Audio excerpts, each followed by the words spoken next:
Don't forget to like, follow, subscribe, and turn on notifications so that you will receive alerts when there are new episodes. Go get it. That's what I tell them. I've been grinding for so long, I wake up and chase my goals. I go out and I go get it. How to code, that's all I know. I don't succeed, then I don't breathe. Success, what does it mean? If I conquer all my goals, then I'm living out my dream.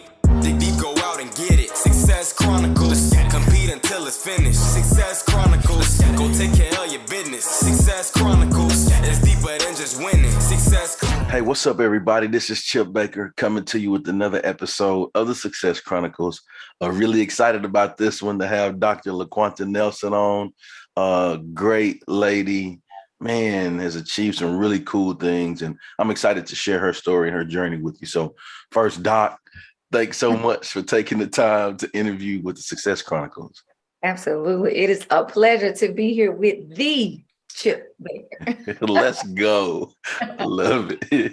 Well, first off, I know we talked off air about your journey, some of the things that you've been blessed to achieve in your life. But if you don't mind sharing a little bit about who you are and what it is you do, so the audience will know.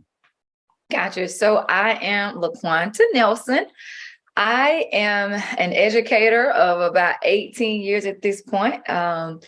I tell everybody when I meet folks, people look at you and they assume, but I am at heart a country girl that loves to be outside, that loves to cook, that loves to laugh, and that just loves on people, right? So that at my core is who I am.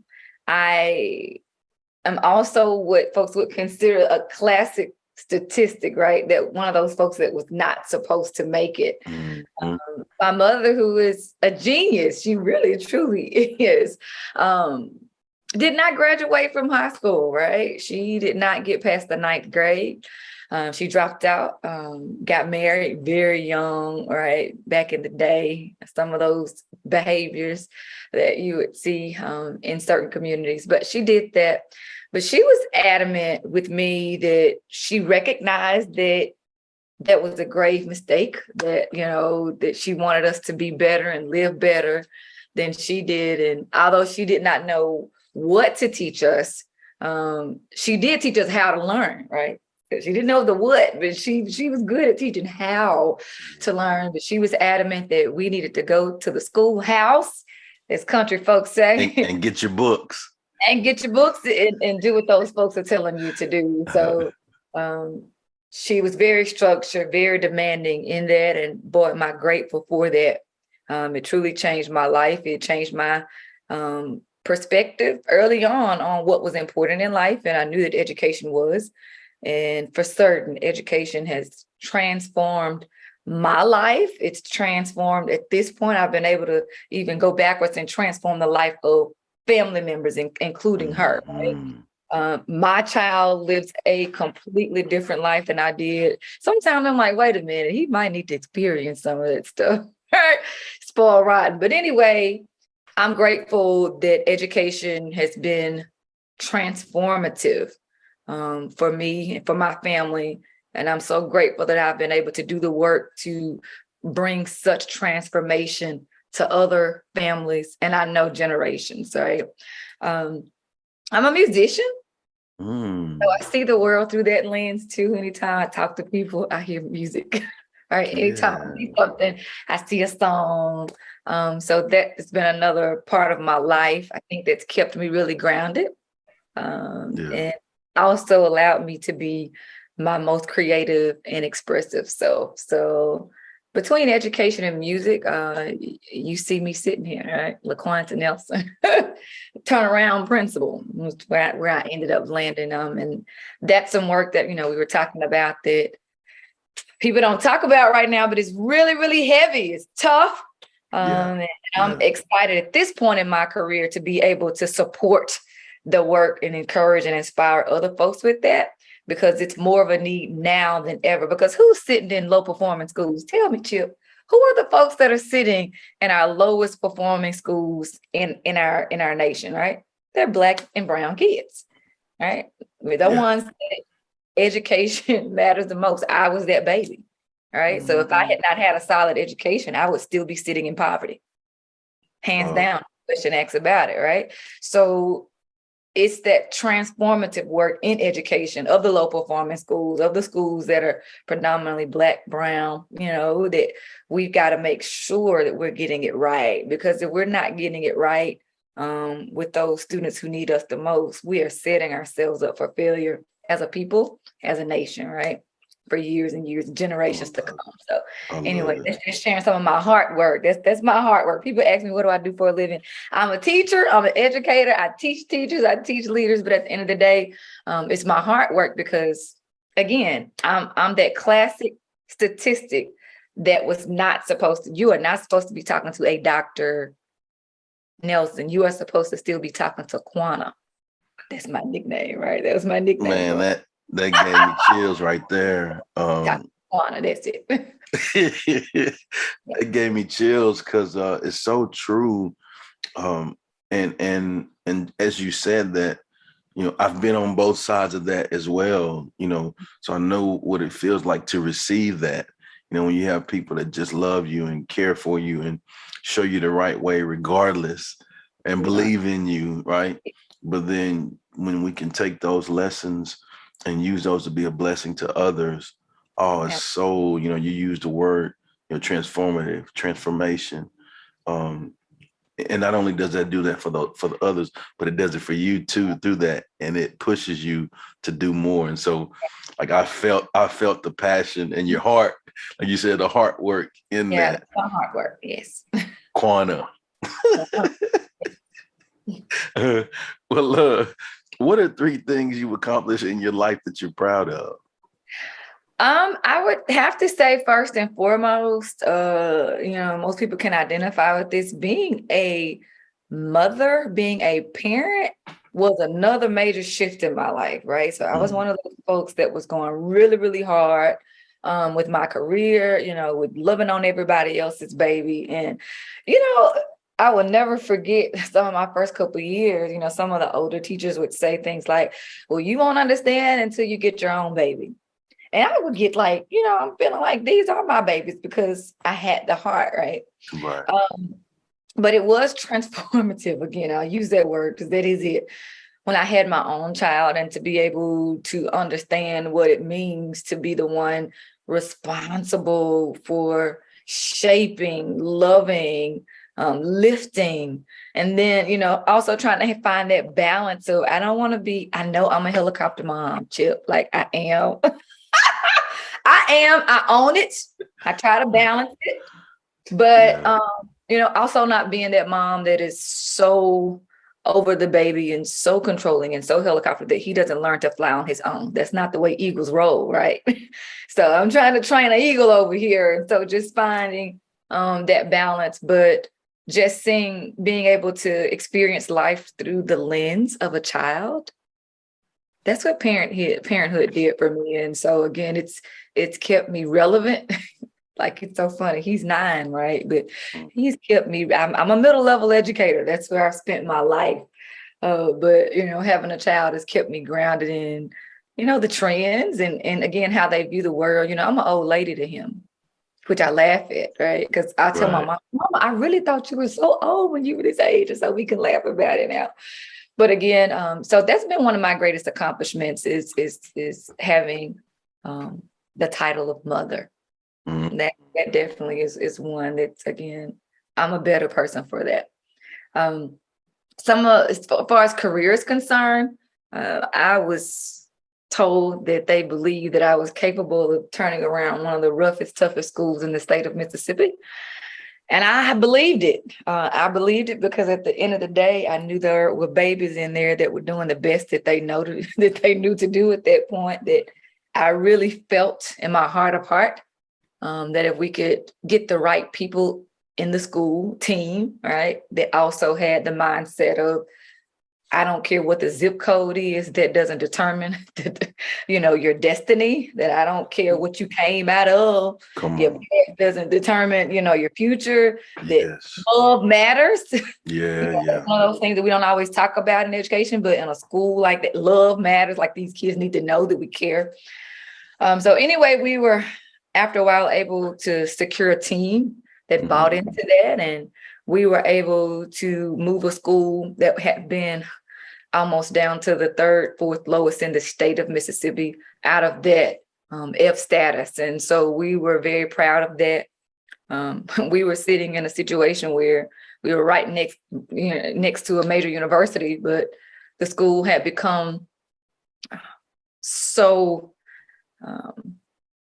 in crisis mode, is what I would say, that the local teacher education department was like, we ain't sending our teachers over there. So another moment through that same lens of success was before I left, it was y'all, I don't have enough space to take all of your student teachers, right? So we were able to transform that culture where we had multiple gangs in and out, students who truly were homeless, sometimes we throw around homeless. No, they were living in abandoned homes, but would find their way to the school because they knew care, right? And we know that I'm a realist, Chip. Some of the babies I was able to transform, we were able to transform and help them see that the gang world and that life wasn't what was best. Others we weren't, but even with those, they had such a massive respect that they would throw those little men off before they walked in the building, and they would say, "Good morning." They walked through the doors. It was like when in Rome, right? It legit was like this invisible force field that when they walked in the building, they became scholars. They were our scholars, and they operated that way. And it was so funny because people were like, girl, you work in the hood, you ain't scared. No, I wasn't scared because those were my babies and they still are my babies. And I took good care of them. And they took good care of me. So I didn't have to worry about anything, right? So that, again, was some of the roughest, toughest, dirtiest, grimiest, but also most enlightening and inspiring work of my life to date, right? It just absolutely was, because even now I've helped some of those students get into college, those kids that are mom was absent, schizo, all of those things, right? That they didn't know how, they didn't believe in themselves. And now those are the kids that legit we're helping through first year of college. So that was one of the things. And then, at this point, you get the awards, you get the accolades, but at the end of the day, that stuff doesn't matter, Chip. Do you hear me? I'm doing my dash work and I have a birth date. And I have an end date. I do not know when that end date is, right? But I do know when it comes, y'all are not going to get on anybody's camera or stand at the podium at the church house, right? I'm country. Can I tell you, there were times in my life that I would just not say I'm country and not share my truest country stuff. I'm country shit. But anyway, so when that time comes, you're not going to stand up there and be like, she was principal of the year. She got no, you don't care. What you care about, how did I make you feel? How did I encourage? How did I inspire? And not just that, but how did I give you some strategies so you can live your best your best life, right? You're living your most authentic self. And so some of my greatest work, honestly, is the day-to-day encouraging folks that believe in the good work that needs to be done in education and in the world, but sometimes get tired, So some of my best work and some of my proudest moments is being able to encourage, uplift, inspire, and cheer on, right? The folks that are, all of us are in this together, right? So some cheering on some folks like that. So at the end of the day, simple, right? Man, that is hard so work, good. dash work. That is so good, man. Quanta, I thought, There you go. You was taking them to church, right? I was, Yes. I almost looked at my pocket square to throw it. I'm like, it's true.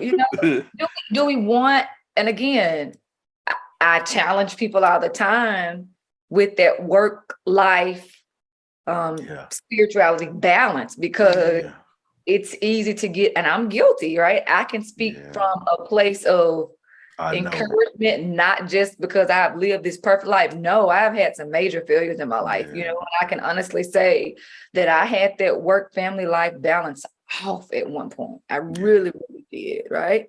And I recognize that that's time that I can't go back and make up, but I can start from here forward, making sure that, the folks that love me the most, honestly, a lot of times, think about it.